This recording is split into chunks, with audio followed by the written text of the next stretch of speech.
नमस्कार दोस्तों, YouTube के आपके चैनल आर के ट्यूटोरियल्स क्लासेस में आपका स्वागत है।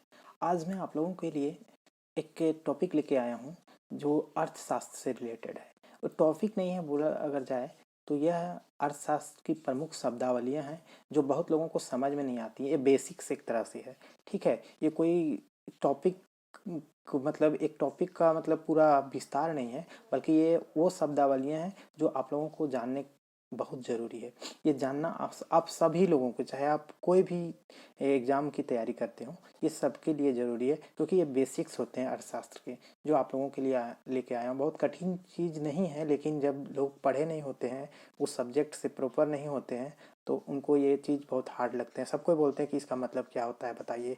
तो इसलिए मैं ये आप लोगों को ईजी करने के लिए ये जो अर्थशास्त्र की प्रमुख शब्दावली हैं वो लेके आया हूँ, जिसमें राष्ट्रीय आय, सकल घरेलू उत्पाद, सकल राष्ट्रीय उत्पाद, शुद्ध राष्ट्रीय उत्पाद, बेरोजगारी, गरीबी, सतत विकास, प्रति व्यक्ति आय, लिंग अनुपात, जन्म दर, मृत्यु दर, साक्षरता दर, जीवन प्रत्याशा, ये मैं 15 नहीं 13 टॉपिक्स हैं जो लेके आया हूँ आप लोगों के लिए। और मैं इसके बारे में अगर एक एक करके पढ़ना चाहे तो बहुत लंबा होगा। मैं बाद में इसके बारे में डिटेल्स बताऊंगा। अभी फ़िलहाल ये जो शब्दावली है इसका परिचय आप लोगों को करवा देते हैं। ये आप लोगों को बहुत इंटरेस्टिंग भी लगेगा, अच्छा भी लगेगा, और आप लोग आसानी से सीख भी जाएंगे।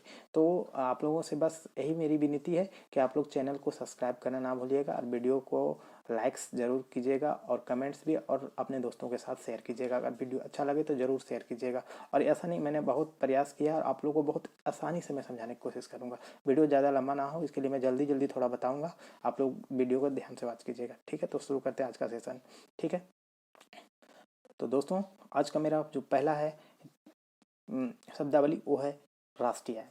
तो राष्ट्रीय आय का जैसा कि मतलब आप लोग जानते होंगे मोटा मोटी तौर पे कि राष्ट्रीय आय होता है देश में जो उत्पादन होता है, उसी को राष्ट्रीय आय बोलते हैं, उसको जो। लेकिन राष्ट्रीय आय का अगर विस्तृत अर्थ में अगर हम इसको सही तरीके से परफेक्ट तरीके से बोलें तो राष्ट्रीय आय जो होता है किसी राष्ट्र के जो नागरिक होते हैं, कोई मान लेते हैं भारत एक मेरा देश है, वहाँ जितना भी वस्तु और सेवा का उत्पादन होता है, ठीक है, तो उसको अगर हम रुपया के टर्म में जोड़ लेंगे, मतलब मौद्रिक मूल्य दिया हुआ है उसके टर्म में जोड़ लेंगे, तो जो एक साल में हमारा प्राप्त होगा टोटल मौद्रिक इनकम, वही हमारा राष्ट्रीय आय होगा। जैसा कि आप लोगों को एक हमने जो लिखा है वो किताबी लैंग्वेज में थोड़ा सा है, लेकिन मैंने आप लोगों को इजी लैंग्वेज में बता दिया। ये जो मैं कॉन्सेप्ट दे रहा हूँ उसको आप लोग ध्यान से सुनिएगा, लिखने का काम आएगा तो ये आप लोग नोट डाउन कीजिएगा। जैसा कि मैंने लिखा है, किसी राष्ट्र के नागरिकों द्वारा एक वर्ष की अवधि में उत्पादित समस्त अंतिम वस्तुओं एवं सेवाओं का कुल मौद्रिक मूल्य होता है, ठीक है।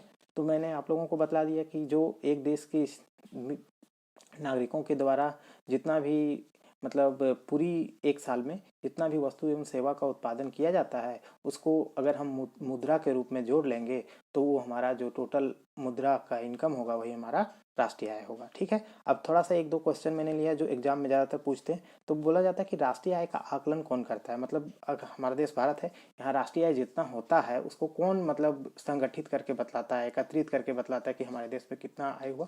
तो उसका आकलन जो होता है वो CSO करता है।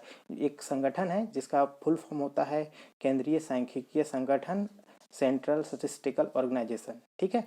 नेक्स्ट क्वेश्चन इसी में है कि सर्वप्रथम राष्ट्रीय आय का आकलन किसने किया था। तो सर्वप्रथम जो राष्ट्रीय आय का आकलन किया था वो हमारे दादा भाई नौरोजी साहब थे, जो जिन्होंने 1867-68 में ही राष्ट्रीय आय का आकलन किया था। उसमें उन्होंने प्रति व्यक्ति आय कितना बताया था, लगभग 20 रुपये के आसपास बताया था, ठीक है। ये वैज्ञानिक रूप से ये आकलन नहीं हुआ था, इसलिए उतना मायने नहीं है, लेकिन अगर क्वेश्चन में आता है कि सर्वप्रथम किसने किया था तो दादा भाई नौरोजी ने। और अगर वैज्ञानिक तरीके से बात किया जाए कि सर्वप्रथम राष्ट्रीय आय का आकलन किसने किया था, तो सर्वप्रथम वैज्ञानिक तरीके से जो राष्ट्रीय आय का आकलन किया था वो BKRB राव ने किया था, ठीक है। अब हमारा ये हो गया क्वेश्चन। फिर हम लोग चलते हैं सकल घरेलू उत्पाद पर, GDP, ग्रॉस डोमेस्टिक प्रोडक्ट पर। ये लोगों को हमेशा कन्फ्यूजन रहता है ये सब चीज़ों में, ठीक है, इसलिए मैं ये सब चीज़ बतला रहा हूँ। तो इसका जो ग्रॉस डोमेस्टिक प्रोडक्ट होता है, इसका मतलब होता है कि मान लेते हैं ये एक बॉन्डिंग एरिया है, ठीक है। जैसे हमारा देश है उसका एक भौगोलिक सीमा होगा ना, कि कहाँ से कहाँ तक मेरा देश का विस्तार है, तो वहाँ तक जो हमारा देश का विस्तार है, ठीक है, वहाँ पर एक वर्ष में मतलब एक फिनेंशियल ईयर होता है, एक चलता है ईयर जो हमारे एक 1 अप्रैल से लेके 31 मार्च तक चलता है, ठीक है। इतने के बीच में ये काउंट होता है, जो 1 साल उसका कहलाता है। सबका अपना एक होता है ईयर, तो उसमें फिनेंशियल ईयर भी इसको कहते हैं। ये भी क्वेश्चन पूछा जाता है, ठीक है। तो एक फिनेंशियल ईयर में जितना भी वस्तु एवं सेवा का उत्पादन किसी एक देश की भौतिक सीमा के अंतर्गत, भौतिक नहीं, भौगोलिक सीमा के अंतर्गत होता है, ठीक है, वही उसका अगर हम अंतिम रूप से वस्तु और सेवा का जोड़ लेंगे तो जो भी मौद्रिक मूल्य होगा वही हमारा जीडीपी होगा, ठीक है। तो कहने का मतलब है यहाँ पे अंतिम की बात आई, तो अंतिम की बात इसलिए करते हैं क्योंकि अगर हम गेहूं खरीदते हैं, ठीक है, गेहूं से अगर हम गेहूं का मूल्य जोड़ लिए, फिर उसके बाद उससे रोटी बनाए, ठीक है, तो कोई रोटी खरीदा तो रोटी का मूल्य जोड़ लिए, तो गेहूं का मूल्य अगर हमारा 15 रुपया था, फिर रोटी में भी उसको ऐड करेंगे हम, तो फिर 15 और फिर इधर ज़्यादा हो जाएगा, फिर 35-40 रुपया हो जाएगा। तो गेहूं के बाद रोटी बनाने में जो लगा वो कम ही लगा होगा ना, 3-4 आटा बना, तो उससे डिफरेंस जो, तो वही जो अंतिम होता है उसके बारे में बात किया जाता है, ठीक है। अब नेक्स्ट है हमारा, एक और चीज़ इसमें मेरा छूट रहा है, वो है कि भारत जो जीडीपी के आधार पर भारत को अगर बात किया जाए ना, तो विश्व का ये तीसरा सबसे बड़ा अर्थव्यवस्था वाला देश है। किसके बाद? तो चीन और अमेरिका के बाद, ठीक है। अब हमारा नेक्स्ट है सकल राष्ट्रीय उत्पाद। सकल राष्ट्रीय उत्पाद का मतलब होता है जीएनपी। जीएनपी का में बात किया जाए तो जीडीपी जो हुआ हमारे देश के अंदर, जो भी उत्पादन हुआ उसके बारे में बात की। अगर हम उसमें, जैसे हमारे देश के लोग भी तो कुछ बाहर में काम करते होंगे, विदेश में, फॉरेन में, और फॉरेन के लोग भी इंडिया में काम करते होंगे, तो हमारा देश जो हमारा व्यक्ति है उसका आय ना जोड़ेंगे हम। तो कहने का मतलब है कि हमारे देश का व्यक्ति कोई अगर अमेरिका में काम करता है तो उसका इनकम को हम लोग अपने देश में जोड़ेंगे, और अमेरिका वाला व्यक्ति हमारे देश में जो काम करता है उसके इनकम को हम लोग घटा देंगे, ठीक है। तो हमारा हो जाएगा वो क्या? सकल राष्ट्रीय उत्पाद, ओके। तो यही लिखें कि जीडीपी में जब भारत में विदेशियों के द्वारा प्राप्त आय को घटा दिया जाता है और भारतीयों द्वारा विदेशों से अर्जित आय को जोड़ लिया जाता है तो उसको हम लोग बोलते हैं जीएनपी। अब आते हैं एनएनपी, नेट नेशनल प्रोडक्ट, शुद्ध राष्ट्रीय उत्पाद। अब इसका फिर वही सिंपल सा फंडा है कि जब जीएनपी में हम लोग डिफ्रेंसिएशन, जो भी घिसावट पे होता है, जैसे बहुत सारा मशीन चलता है, ठीक है, उसका भी तो कुछ कॉस्टिंग आता होगा बनाने में, तो वो वाला जो हम लोग घिसावट व्यय को घटा लेते हैं, तो जो बचता है शुद्ध, वही हो जाएगा मेरा शुद्ध राष्ट्रीय उत्पाद, ओके। अब नेक्स्ट पे चलते हैं। नेक्स्ट में आते हैं बेरोजगारी, ठीक है। बेरोजगारी ऐसी स्थिति होती है, ठीक है, बेरोजगारी एक वैसी स्थिति है जब कोई व्यक्ति किसी कार्य को करने का एबल होता है, मतलब योग्यता भी रखता है और साथ में वो भी इच्छा भी रखता है, पर उसको काम नहीं मिलता है, तो ऐसी स्थिति क्या कहलाती है? बेरोजगारी।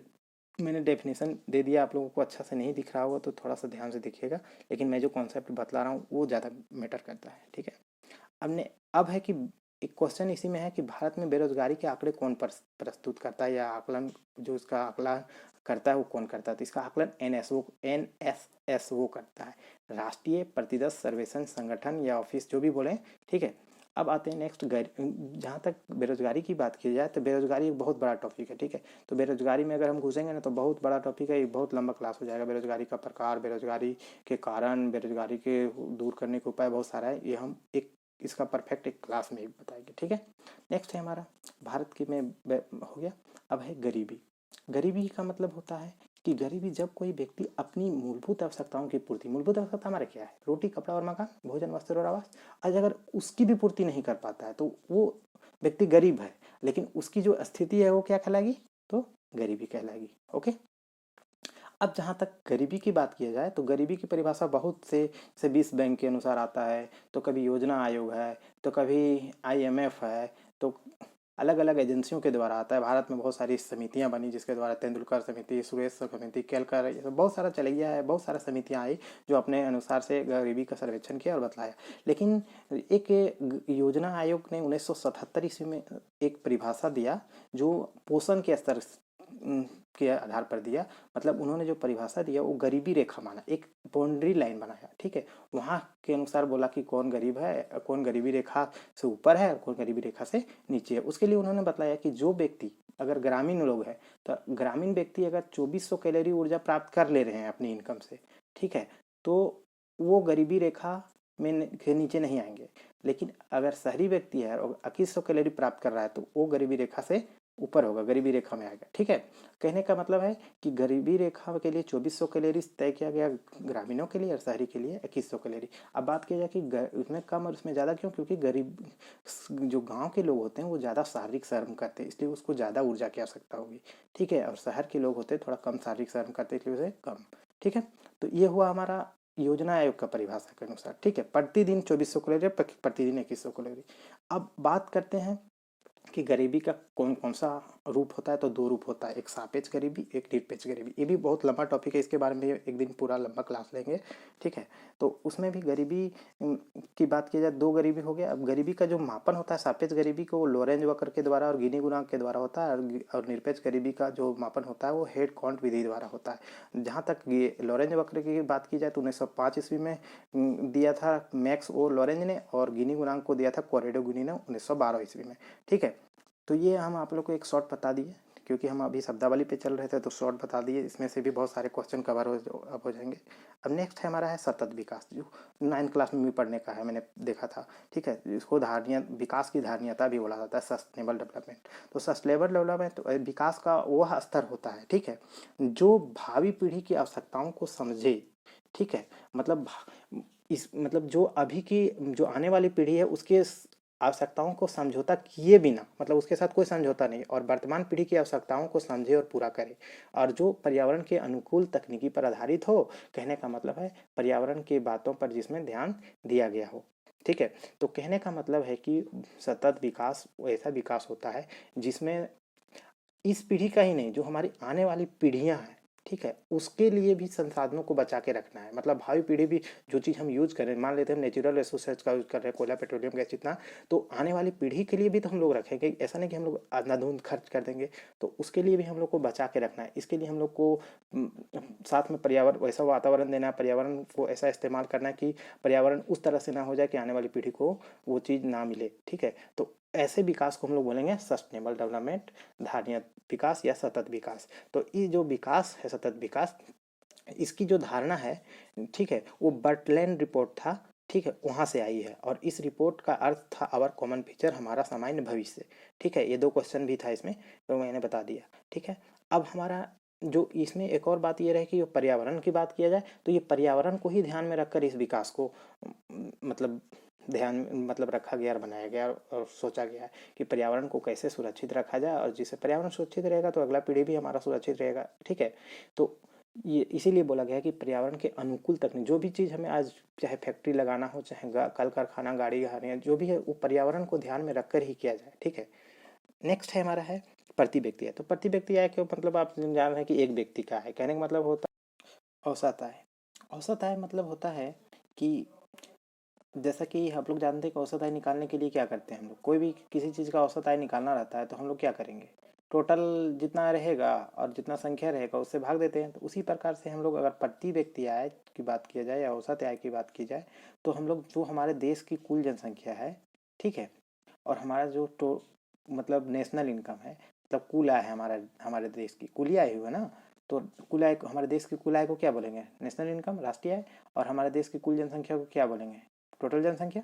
ठीक है, तो जब हम राष्ट्रीय आय में कुल जनसंख्या को भागा दे देते हैं, तो जो भागफल आता है वही हमारा क्या कहलाता है, प्रति व्यक्ति आय या औसत आय। तो वही लिखे हम कि राष्ट्रीय आय एवं कुल जनसंख्या का भागफल, ठीक है, दोनों का जो भागफल होता है वो पर कैपिटा इनकम यानी या नेशनल इनकम कहलाता है। 2011 के जनगणना के अनुसार अगर बात किया जाए कि हमारे देश का जो प्रति व्यक्ति आय था वो कितना था, तो 53,000 के आसपास थी। ठीक है, अब नेक्स्ट है हमारा लिंग अनुपात। ठीक है, तो लिंग अनुपात जिसको बोलते हैं इंग्लिश में सेक्स रेशियो, तो उसका मतलब होता है कि प्रति 1000 पुरुषों में महिलाओं की संख्या, ठीक है, मतलब 1000 पुरुष में महिलाओं की कितनी संख्या है, वही हमारा कहलाता है लिंग अनुपात।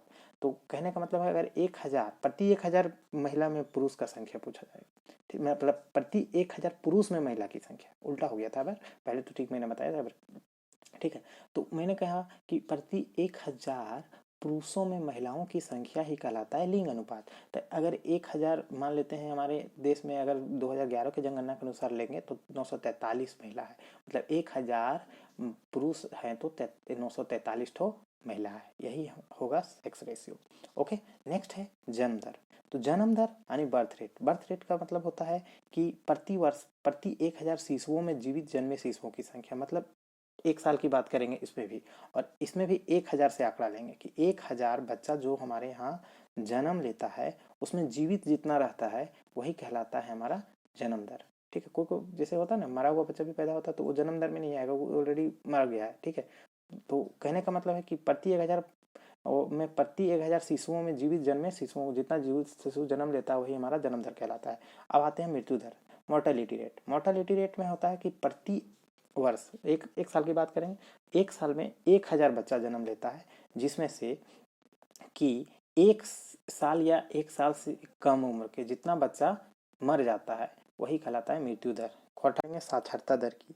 तो साक्षरता दर की बात जहाँ तक की जाए तो साक्षरता दर का मतलब होता है कि जो कुल जनसंख्या हमारा टोटल जनसंख्या है, ठीक है, उसमें से 6 वर्ष की आयु से ऊपर के लेकर जितनी भी जनसंख्या पढ़ी लिखी होती है वही हमारी साक्षरता दर कहलाती है। मतलब कहने का मतलब है कि कुल जनसंख्या में 6 वर्ष की आयु से ऊपर पढ़े लिखे लोगों की संख्या का प्रतिशत ही क्या कहलाता है, तो साक्षरता दर कहलाता है।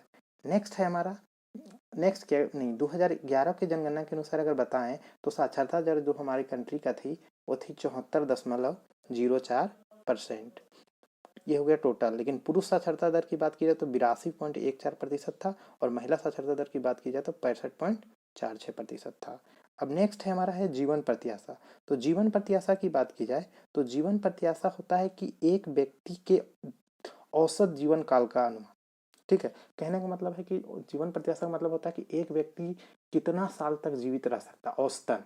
तो वही होता है, अगर हम टोटल इंडिया की मत बात की जाए या कोई भी कंट्री की बात की जाए तो एक मतलब एक व्यक्ति का कितना जीवन होगा औसत, कितना दिन एक व्यक्ति बचेगा औसतन, वही जो कहलाता है वो कहलाता है जीवन प्रत्याशा। और भारत में बात की जाए तो जीवन प्रत्याशा कितना है, मतलब एक व्यक्ति का औसत आयु कितना है अभी, तो 69 साल है। और अगर विश्व की जनसंख्या की बात की जाए तो 72 साल, मतलब हम लोग 3 साल पीछे हैं। मतलब कहने का मतलब वो लोग हेल्थ में आगे होंगे तभी ना, हेल्थ फैसिलिटी जितना अच्छा होगा उतना ही अच्छा ना होगा हमारा जीवन। तो आज का वीडियो हम यहीं पे समाप्त करते हैं। कैसा वीडियो लगा आप लोग कमेंट करके बताइएगा। थोड़ा सा पिक्चर क्वालिटी में प्रॉब्लम होगी, आप लोग हाई क्वालिटी करके देखिएगा वीडियो, तो आप लोग को दिखेगा अच्छा से, और लेक्चर पे ज़्यादातर ध्यान दीजिएगा। ठीक है, thank you, have a nice day.